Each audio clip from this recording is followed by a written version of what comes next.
गुरु की कृपा का बल। तन भी साथ में है, मन भी साथ में है, धन भी साथ में है। अगर गुरु की कृपा नहीं है, ठाकुर जी की कृपा नहीं है, तो कोई भी काम व्यक्ति नहीं कर सकता। तो हम सब व्यक्तियों पर गुरु की अति कृपा कि हमें हर बार श्रीमद् भागवत कथा को श्रवण करने का अवसर प्राप्त होता है। एक साल श्रीमद् भागवत कथा नहीं हुई कोरोना महामारी की वजह से, क्योंकि ये महामारी किसी एक व्यक्ति पर नहीं, किसी एक शहर पर नहीं, देश पर नहीं, पूरे संसार पर ही विपदा आई थी। तो इस वजह से भागवत कथा नहीं हो पाई। लेकिन मैंने कल देखा कि आप सबके भीतर पहले से भी ज्यादा जोश, ज्यादा उमंग, ज्यादा आनंद और ज्यादा भाव था। बड़ा उत्साह था कि भागवत कथा 1-1.5 साल नहीं हुई तो दोबारा कब होगी। बड़ा अच्छा लगा, चित्त को बड़ी प्रसन्नता हुई आप सबके भावों को देखकर, मन बड़ा प्रसन्न हुआ। तो हम पर बड़ी गुरु कृपा है कि इस कुरुक्षेत्र की धरती पर जहां भगवान श्री कृष्ण ने अर्जुन को ज्ञान का उपदेश दिया, कुरुक्षेत्र की धरती और उस पर भी गुरु घर में हमें भगवान की कथा को सुनने का सुअवसर प्राप्त हो रहा है। चलते हैं कथा की ओर। कल हमने श्रीमद् भागवत कथा का महत्व सुना। एक कथा का प्रसंग रह गया था, वो मैं थोड़ा शॉर्ट में करके सुनाऊंगी क्योंकि आगे की कथा भी रहती है। एक बार नारद जी धरती पर आए धरती की परिक्रमा करने। उनके मन में उत्साह जागा कि जहां मेरे भगवान ने लीलाएं की हैं, अपने भक्तों को अपनी लीलाओं से कृतार्थ किया है, क्यों ना पृथ्वी पर जाकर पृथ्वी की माटी को चूम लूं। जब वो पृथ्वी पर आए, पृथ्वी पर कलयुग का प्रभाव देखा तो उनका मन बड़ा उदास हुआ। उन्होंने देखा एक स्थान पर एक महिला, एक स्त्री बैठी क्रंदन कर रही है, विलाप कर रही है, रो रही है। नारद जी ने उसे देखा। उसके पास 2 बूढ़े अचेत अवस्था में बैठे थे पुरुष। नारद जी ये दृश्य देखकर आगे जा रहे थे कि वो स्त्री बड़ा ही विलाप कर रही थी, बड़ा रो रही थी, चिल्ला रही थी। बड़े मनुष्य उसके पास से जा रहे थे, स्त्री पुरुष। लेकिन जैसे ही उसने नारद जी को देखा तो नारद जी को आवाज लगाकर कहने लगी, हे महात्मा जन, मेरी विपदा को सुनिए, मेरे पास आइए, थोड़ी देर मेरे पास ठहरिए और मेरा दुख सुन लीजिए। नारद जी उसके पास गए, उसकी विपदा को सुना तो उसने कहा, मैं भक्ति हूँ और ये मेरे 2 पुत्र ज्ञान और वैराग्य हैं। मैं तो वृंदावन में आकर तरुण हो गई, जवान हो गई, लेकिन मेरे पुत्र ज्ञान और वैराग्य दोनों ही अचेत अवस्था में पड़े हैं।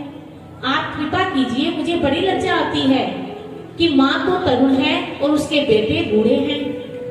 आप इन दोनों पर कृपा कीजिए कि ये अपनी मूर्छा की अवस्था को भंग करके अपनी चेतन अवस्था में आ जाएं। नारद जी ने उसी समय अपनी आंखें बंद की और कहा, हे देवी, मैं अभी तुम्हारी समस्या का हल किए देता हूँ। उन्होंने आंखें बंद की और देखा कि कलयुग में ज्ञान और वैराग्य तो कोई पूछने वाला है ही नहीं। भक्ति तो फिर भी लोग थोड़ी बहुत करते हैं, लेकिन ज्ञान और वैराग्य लोगों की बुद्धि से बहुत परे हैं। तो उन्होंने क्या किया, उन दोनों के कानों में वेद मंत्रों का उच्चारण किया, वेदों की ध्वनि की, उपनिषदों का सार सुनाया, लेकिन क्या हुआ? उन दोनों पर कोई प्रभाव नहीं पड़ा। दोनों जैसे ही वेद मंत्रों का उच्चारण थोड़ी देर के लिए सुनते तो थोड़ी देर के लिए वो चेतन अवस्था में आते, अपनी आंखें खोलते, अभी बाहर का दृश्य देख भी नहीं पाते थे, फिर अचेत अवस्था में चले जाते। तो नारद जी बड़े चिंतित हुए। नारद जी ने भगवान विष्णु का ध्यान किया और अपने प्रभु से कारण पूछा। प्रभु ने कहा, तुम सनत कुमारों के पास जाओ। सनत, सनंदन, सनातन और सनत कुमार, इन्हें बुलाया। इनसे पूछा कि इनकी चेतन अवस्था कैसे आई। तो सनत कुमारों ने कहा, तुम इनको श्रीमद् भागवत महापुराण की कथा सुनाओ, जिससे ये अपनी चेतन अवस्था को प्राप्त करेंगे। तो नारद जी ने कहा, ये क्या बात हुई? अभी तक तो मैंने इन्हें इतना कुछ सुनाया है, वेदों का उच्चारण, मंत्र, सार, उपनिषदों का, उससे इनको कुछ नहीं हुआ, तो ये भागवत महापुराण क्या कर सकता है? तो सनत कुमारों ने कहा, जैसे किसी वृक्ष के पास वृक्ष की जड़ से लेकर वृक्ष की शाखा तक उसमें पूरा रस होता है, लेकिन वो रस हमें प्राप्त नहीं हो सकता। उस रस को हम कहां से प्राप्त करते हैं? वृक्ष पर लगे फल से। उस फल को तोड़ते हैं और उससे मिठास होती है, उस रस को हम प्राप्त करते हैं। ऐसे ही श्रीमद् भागवत महापुराण उस सभी उपनिषदों, ग्रंथों और शास्त्रों का सार है, वो फल है, जिसमें रस ही रस भरा पड़ा है। तुम उन्हें वो सुनाओगे तो इनसे ये जागृत अवस्था को प्राप्त करेंगे। तो नारद जी ने कहा, तो ये शुभ कर्म आप ही कीजिए। सनत कुमारों ने श्रीमद् भागवत महापुराण का आयोजन किया। सभी ऋषि मुनि सब वहां पर आए। श्रीमद् भागवत महापुराण की गई और वो ज्ञान और वैराग्य दोनों अपनी चेतन अवस्था को प्राप्त हुए। व्यास जी यहाँ पर कथा कर रहे हैं, लेकिन मैं यहाँ पर कुछ समय के लिए ठहरना चाहूंगी। क्या कभी आप सब लोगों के मन में ये प्रश्न उठा? आप सब लोगों ने ये कथा कई बार सुनी है भक्ति, ज्ञान और वैराग्य की। क्या आप लोगों के मन में ये प्रश्न कभी नहीं उठा? आपके जहन में कभी नहीं आया कि भक्ति जब क्रंदन कर रही थी, जब विलाप कर रही थी, रो रही थी, बहुत सारे मनुष्य उसके पास से होकर जा रहे थे, भक्ति ने किसी को आवाज नहीं दी। भक्ति ने नारद जी को ही क्यों आवाज लगाई? नारद जी को ही क्यों बुलाया अपनी समस्या का हल करने के लिए? क्यों? क्योंकि वेद, शास्त्र, उपनिषद, इन ग्रंथों के सार को हम तब तक समझ नहीं सकते जब तक हम किसी संत की शरण में नहीं जाएंगे। किसी संत सतगुरु की शरण में जाकर उनसे दीक्षा प्राप्त कर जब तक हम तत्व ज्ञान और ब्रह्म ज्ञान को प्राप्त नहीं कर सकते, तब तक इन शास्त्रों की महिमा हमारी बुद्धि से परे है। ऐसे ही एक घटना मीराबाई के साथ हुई। जब कृष्ण का नाम आता है तो मीरा की स्मृति अपने आप ही दिमाग में आ जाती है, और जहां मीरा का नाम आता है वहां कृष्ण आ जाते हैं। कृष्ण कथा सुनाई जा रही हो और मीरा का नाम ना आए, ये कैसे हो सकता है? मीरा भगवान कृष्ण से बहुत प्यार करती थी। बचपन की बात, मीरा को किसी ने भगवान कृष्ण का छोटा सा स्वरूप दिया। मीरा उससे बड़ा प्रेम करने लगी। मीरा का इतना प्रेम उसके साथ हो गया, शायद हमारे अंदर वो भक्ति और वो बल नहीं है जो मीरा के अंदर था। मीरा के अंदर प्रेम बल इतना प्रगाढ़ हो चुका था कि मीरा जब भी भगवान श्री कृष्ण को पुकारती और भगवान कृष्ण दौड़े चले आते थे। एक दिन मीरा ने भगवान श्री कृष्ण का स्मरण किया और भगवान श्री कृष्ण मीरा के पास आ गए। भगवान ने कहा, मीरा छोड़ इन गुड्डे गुडियों को, खेल को छोड़ क्यों नहीं देती इस खेल को? मीरा बड़े आश्चर्यचकित होकर भगवान से कहने लगी, हे प्रभु, आप कैसी बात कर रहे हो? मैंने तो बचपन में ही कभी गुड्डे गुडियों खेला ही नहीं, बचपन से ही आपका स्वरूप मुझे मिला और मैं तो इसी से प्यार करती हूँ। मैंने तो कभी किसी से प्यार किया ही नहीं, मैं तो सिर्फ आपसे प्रेम करती हूँ। भगवान ने कहा, मीरा तू मुझे पुकारती है, मैं दौड़ा चला आता हूँ, ये खेल ही तो है, इस खेल को समाप्त कर। ये मुझे पाने का मार्ग नहीं है, ये मेरी भक्ति का मार्ग नहीं है कि तू मुझे पुकारती है और मैं दौड़ा चला आता हूँ। तो मीरा ने भगवान के चरणों में बैठकर प्रार्थना की, हे प्रभु आप ही मुझे बताएं कि मैं आपकी भक्ति कैसे करूं, कैसे आपको पाऊं, आप ही मेरा मार्गदर्शन करें। तो भगवान ने मीरा से कहा, मीरा इस समय के पूर्णदास रविदास जी वो संत सतगुरु हैं, उनके पास जाओ, गुरु दीक्षा लो और अपने भीतर मेरे रूप का ध्यान करो। और वैसे भी जिस रूप का ध्यान तुम कर रही हो वह रूप तो मैं द्वापर में ही छोड़ आया। जिस कृष्ण का नाम का जाप तुम कर रही हो वो भी मेरे द्वापर का नाम था। इसलिए तुम पूर्ण सतगुरु के पास जाओ और वहां से गुरु दीक्षा लो और तत्व ज्ञान ब्रह्म ज्ञान को प्राप्त कर लो, जिससे तुम्हें मुझे पुकारने की आवश्यकता नहीं पड़ेगी, ना ही मुझे आने की आवश्यकता पड़ेगी। तुम हर पल, हर श्वास, हर कण कण में मुझे देखोगी।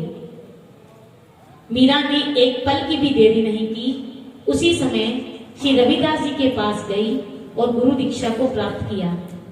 जो मीरा कभी कहा करती थी, मेरे तो गिरधर गोपाल दूसरों ना कोई, आज गुरु से ज्ञान दीक्षा लेकर मीरा ने क्या कहा, राम रतन धन पायो, पायो जी मैंने राम रतन धन पायो। तो ये है गुरु दीक्षा का प्रभाव। मीरा के अंदर भक्ति का तत्व कब उपजा, जब उसने गुरु की दीक्षा ली। तो इसलिए नारद जी को भक्ति ने पुकारा, क्योंकि वो संत थे। संत ही उसकी समस्या का समाधान कर सकते थे और संत ही हमें तत्व ज्ञान और ब्रह्म ज्ञान दे सकते हैं। आगे की कथा की ओर चलते हैं। अब हम कथा सुनाएंगे आपको भगवान के बड़े प्यारे भक्त विदुर जी की। बात उस समय की है जब हस्तिनापुर में बड़ा उत्पात चल रहा था। दुर्योधन के कहने पर पांडवों पर बड़ा अत्याचार किया जा रहा था। विदुर जी महाराज जी ने जैसे ही देखा कि यहाँ पर सबकी बुद्धि दुर्बुद्धि में बदल चुकी है, तो उन्होंने उस कुसंग को त्याग कर हस्तिनापुर को छोड़कर जंगल में चले गए और वहां एक छोटी सी कुटिया बनाकर रहने लगे। उनकी पत्नी सुलभा भी उनके साथ रहती थी। दोनों पति पत्नी लगभग 3:30 बजे उठ जाते, स्नान ध्यान करके भगवान के नाम का सिमरन करते और भगवान की ध्यान पूजा में लगे रहते। उसके बाद वे दोनों भगवान का कीर्तन करते और इतना निमग्न हो जाते कीर्तन में कि खाने पीने की उन्हें सुधि नहीं रहती। अन्न का तो वैसे भी इन दोनों ने त्याग कर रखा था, केवल भाजी का ही सेवन किया करते थे। दोनों प्रभु के नाम, प्रभु के सिमरन में लगे रहते और हमेशा आनंदित रहते। एक दिन विदुर जी गंगा नदी के किनारे सुबह सुबह स्नान करने गए तो वहां पर चर्चा चल रही थी। लोग आपस में बात कर रहे थे, तुम्हें पता है परसों के दिन भगवान श्री कृष्णचंद्र जी महाराज हस्तिनापुर आ रहे हैं, द्वारिकाधीश हस्तिनापुर आ रहे हैं। लोग आपस में बात कर रहे थे, तुम्हें पता है उनके दर्शन करने से कितनी आनंद की प्राप्ति होती है, बड़ा सुख मिलता है उनके दर्शन करने से। जैसे ही विदुर जी के कानों में ये बात पहुंची, बस विदुर जी ने तो दौड़ लगा दी, भागते भागते कुटिया तक आए और सुलभा से कहने लगे, सुलभा तुम्हें पता है वेद शास्त्रों ग्रंथों में लिखा हुआ है कि 12 वर्ष तक जब कोई व्यक्ति एक ही स्थान पर बैठकर, एक ही आसन पर बैठकर भगवान का भजन स्मरण करता है, तप करता है, तो भगवान उसे दर्शन देने आते हैं। सुलभा मुझे तो ऐसा लगता है भगवान श्री कृष्णचंद्र जी हमें ही मिलने आ रहे हैं, हमारे श्याम सुंदर हमें दर्शन देने आ रहे हैं। सुलभा ने सुना तो सुलभा बड़ी प्रसन्न हुई। सुलभा ने कहा, अच्छा, हमारे श्याम सुंदर हस्तिनापुर आ रहे हैं? विदुर जी ने कहा, हाँ, परसों के दिन वो वहां आएंगे। तो सुलभा की आंखें नम हो गई।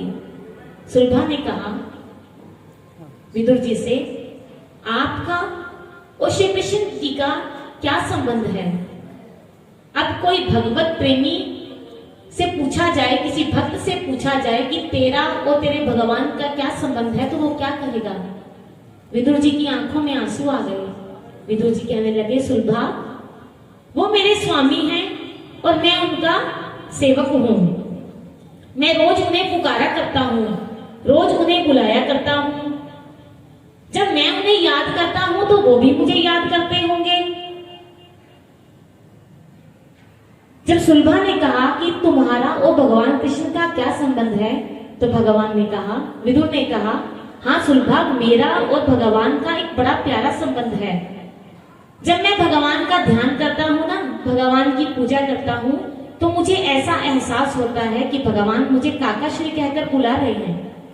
वो त्रिभुवन पति त्रिलोकी नाथ, जिन्हें सारा संसार पूछता है, जब वो मुझे काका श्री कहकर पुकारते हैं तो मेरे चित्त को बड़ी प्रसन्नता होती है।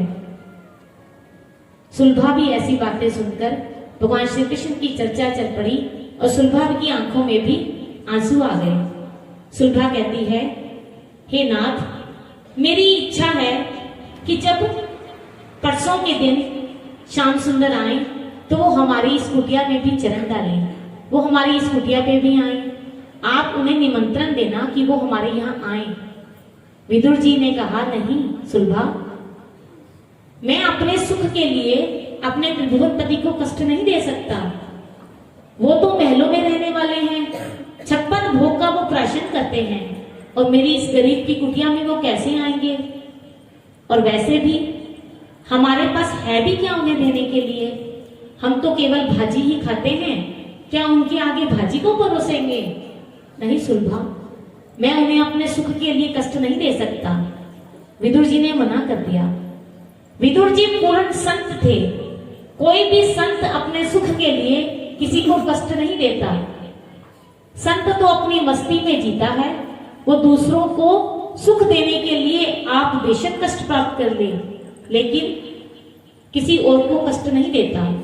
विदुर जी ने मना कर दिया तो सुलभा रो पड़ी। सुलभा भगवान श्री कृष्ण के मंदिर में गई और मंदिर में जाकर भगवान से प्रार्थना करने लगी, हे प्रभु, 12 साल तक हमने आपकी तपस्या की है, आपकी पूजा की है। अगर मैंने मन से, भाव से, प्रेम से आपकी पूजा की हो तो आप मेरे घर जरूर आएंगे। मेरी इस प्रार्थना को स्वीकार कीजिए।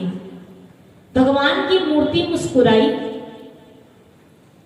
भगवान ने अनुमोदन किया, हाँ हाँ, क्यों नहीं, मैं जरूर आऊंगा।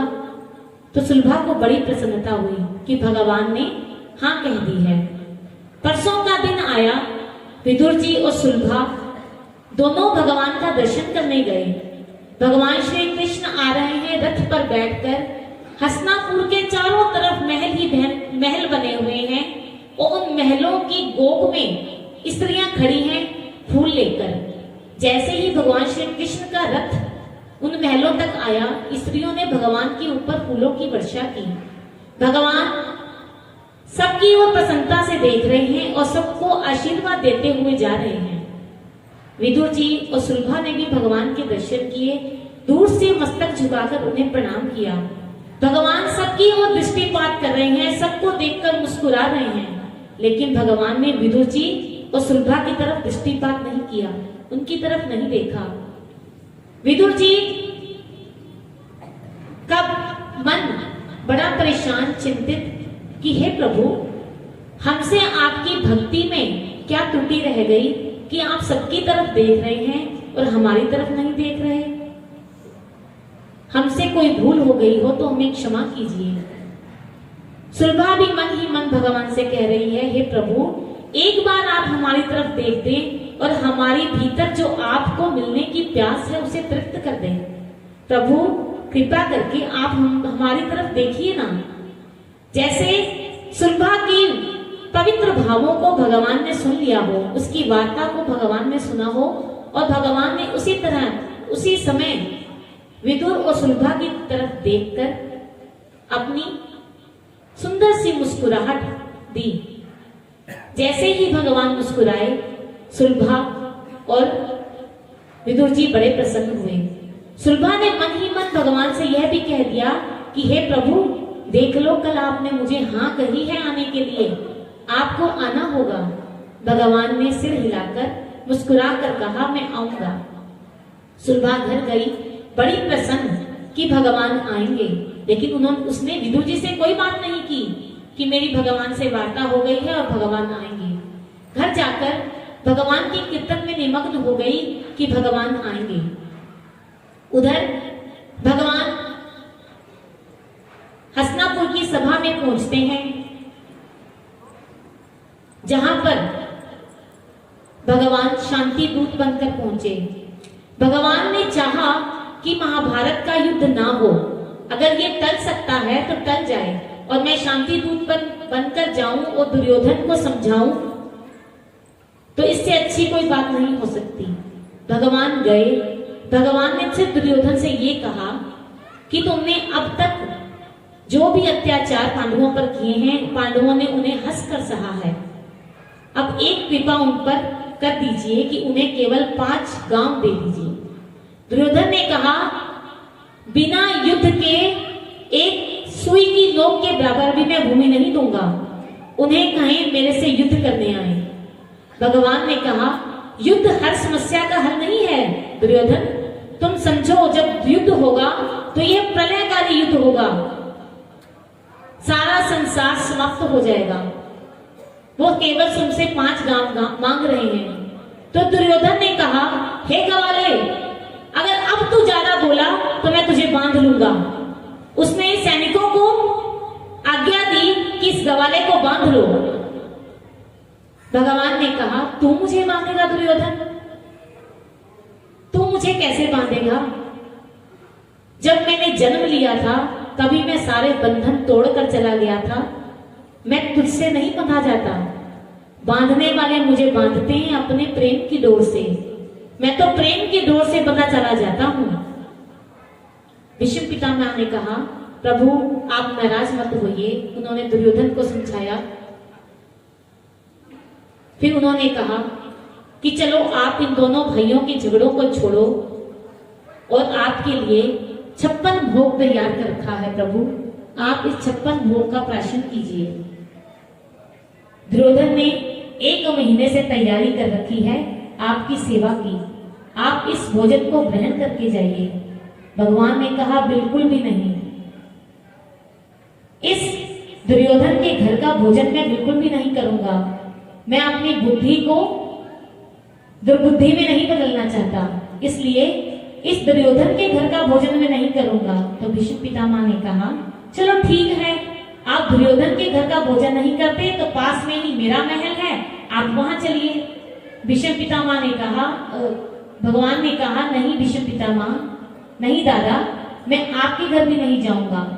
भीष्म पितामह ज्योतिषी थे, उन्होंने हाथ की उंगलियों पर कुछ गिनना शुरू कर दिया और उन्हें पता लग गया। उन्होंने गुरु द्रोणाचार्य और कृपाचार्य जी से कहा कि आज भगवान विदुर का उद्धार करने वाले हैं, आज भगवान विदुर के घर जाएंगे और उसी के घर ही भोजन करेंगे। भीष्म पितामह ने भी ज्यादा जोर नहीं डाला। अब भगवान चल पड़े विदुर की तरफ। कहते हैं जब भक्त भगवान को प्रेम से बुलाता है तो भगवान भी दौड़े चले जाते हैं, 1 सेकंड की भी भगवान देरी नहीं लगाते। भगवान को लगा कि वहां पहुंचने में मुझे देरी ना हो जाए। उधर सुलभा कीर्तन में निमग्न भगवान का कीर्तन कर रही है, भगवान को याद कर रही है। इधर भगवान को लगा मुझे पादुकाएं पहनकर चलने में देरी ना हो जाए, तो भगवान ने पादुकाएं हाथ में उठा ली और दौड़ते हुए विदुर जी की कुटिया की तरफ चले गए। एक सखी थी भगवान की, चित्रा नाम की, वो भगवान से हमेशा शिकायत करती रहती थी कि आप जो लोग गालियां देते हैं उनके घर तो जाते हो माखन चुराने, मेरे घर नहीं आते माखन चुराने। तो भगवान ने क्या किया, उसके घर चलने के लिए जेठ हाड़ की गर्मी भगवान नंगे पांव उसके घर चल दिए। भगवान के पांव में छाले पड़ गए, लेकिन भगवान ने अपनी सखी को प्रसन्न करने के लिए उसी समय गर्मी देखी ना सर्दी, अपनी चित्रा सखी को खुश करने के लिए, प्रसन्न करने के लिए उसके घर नंगे पांव दौड़े गए, जल्दी से गए, उसके हाथ से माखन लिया और खाकर निकल आए। तो ऐसा भगवान प्रेम करते हैं अपने भक्तों से। ऐसे ही भगवान दौड़े दौड़े पादुकाएं हाथ में ली और विदुर जी की कुटिया पर चले गए। विदुर जी तो बाहर हैं, सुलभा अंदर कीर्तन में निमग्न है। भगवान ने दरवाजा खटखटाया, बोले विदुर जी दरवाजा खोलिए, मैं कृष्ण आपकी कुटिया पर आया हूं, विदुर जी दरवाजा खोलिए। लेकिन सुलभा कीर्तन में निमग्न बैठी है, उसे किसी तरह का कोई सुध नहीं। भगवान ने फिर आवाज दी, जल्दी से दरवाजा खोलें, जल्दी से दरवाजा खोलें, मैं दरवाजे पर खड़ा हूं। उधर विदुर जी आए तो देखा भगवान दरवाजे पर खड़े हैं और सुलभा ने अभी तक दरवाजा नहीं खोला। फिर विदुर जी ने सुलभा को आवाज लगाई, सुलभा जल्दी से दरवाजा खोलो, भगवान खड़े हैं बाहर। सुलभा ने दरवाजा खोला। दरवाजा खोलते ही भगवान के रूप सुंदर को देखकर सुलभा मंत्रमुग्ध हो गई। कानों में कुंडल, पीला पीतंबर, हाथों में प्यारी बांसुरी पकड़ी हुई। सुलभा तो अपने तन मन की सुध खो बैठी, उसने भगवान को अंदर आने के लिए नहीं कहा और विदुर जी भी भगवान को देखकर कीर्तन करने लगे। दोनों अपने तन मन की सुधि खो बैठे और भगवान दरवाजे पर खड़े हैं। भगवान ने कहा अब इनको तो कोई फर्क नहीं पड़ रहा, मुझे तो लगी है बड़ी भूख। भगवान अपने आप अंदर चले गए। भगवान गए अंदर तो सुलभा भी पीछे पीछे आ गई। सुलभा को कोई तन मन की सुधि नहीं, कभी इधर घूम रही है, कभी उधर घूम रही है, कभी भगवान के आगे चौकी रखती है, भगवान इस पर बैठ जाओ, कभी आसन लेकर आती है, भगवान इस पर बैठ जाओ, कभी कुछ लेकर आती है, कभी कुछ। भगवान ने कहा तुम इस सबको रहने दो, मुझे लगी है बड़ी भूख और मेरे लिए कुछ लेकर आओ। भगवान स्वयं धरती पर बैठ गए, कोई आसन नहीं बिछा था। भगवान धरती पर बैठे। सुलभा को अभी भी कोई सुधि नहीं। भाजी बन रही थी। भगवान ने कहा बड़ी अच्छी खुशबू आ रही है। भगवान स्वयं रसोई घर में गए और भाजी बन रही थी, उसकी सब्जी को हिलाने लग गए। उधर से सुलभा केले लेकर आई और भगवान के सामने रखे और भगवान खाने लगे तो सुलभा कहने लगी नहीं प्रभु, आज मैं आपको खुद अपने हाथों से खिलाऊंगी। सुलभा ने क्या किया, ये भक्त का प्रेम है प्रभु के लिए। जब इंसान को अपने भक्त को तन मन की सुधि ना रहे, कुछ होश ना रहे, भगवान सामने बैठे हैं। सुलभा ने क्या किया, केले खिलाने की बजाय भगवान को छिलके खिलाने लगी और भगवान भी बड़े प्रसन्न होकर इन छिलकों को ग्रहण कर रहे हैं। केले रखती जा रही है, फेंकती जा रही है, छिलके खिलाती जा रही है। विदुर जी ने देखा तो विदुर जी ने कहा ये क्या कर रही हो सुलभा, ये अनर्थ कर रही हो, तुम क्या कर रही हो, देखो तो सही, तुम भगवान को क्या खिला रही हो।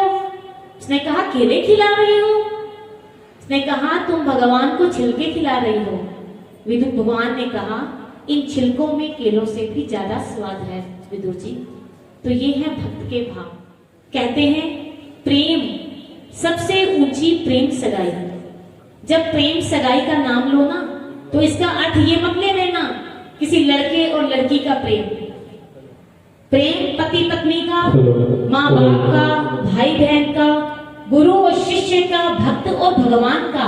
लेकिन सबसे ऊंची प्रेम सगाई का मतलब है प्रेम कहीं भी हो, विशुद्ध हो, निस्वार्थ हो, जहाँ किसी तरह का कोई स्वार्थ न हो।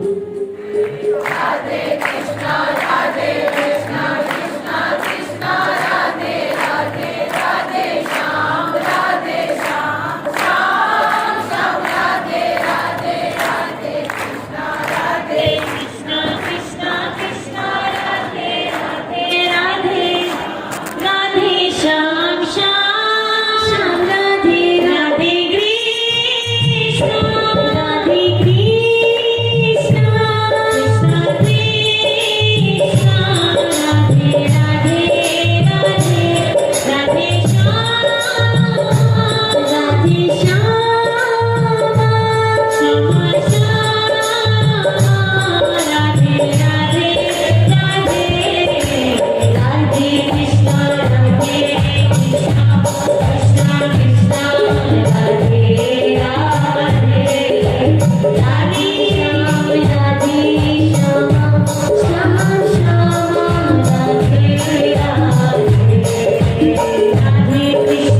राधे